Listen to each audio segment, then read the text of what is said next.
Bad news. The news in newspapers and on the television is full of unhappy stories, tales of human sadness, problems, accidents, and natural disasters.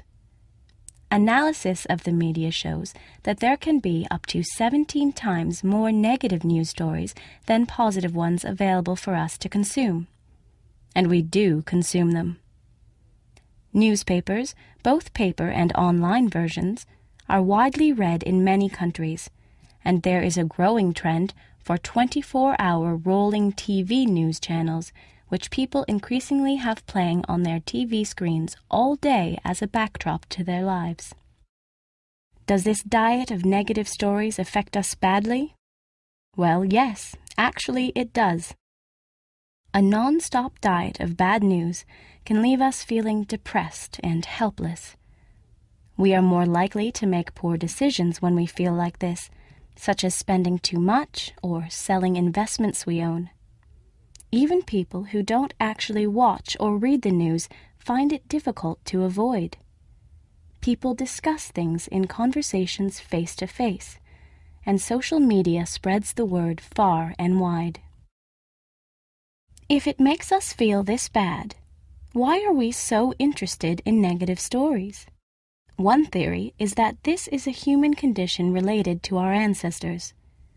Life was dangerous thousands of years ago, and the human brain had to be ready to respond to any new and possibly dangerous event. So it was this type of bad news event which got our attention first and kept our attention, and it seems this habit has stayed with us. This developed further, to the point that now we are far more likely to pay attention to the thought of bad things in the future than the thought of good things. Some people say it is impossible not to be concerned about bad news as there is so much of it in the world, and they argue that there is more now than ever before. But negative and unusual things really don't happen very often to people we know. They are very rare in the communities in which we live. We only feel they happen more and more frequently because, with modern media, we have a view into everyone else's community around the world. What can we do to help ourselves out of this addiction to bad news?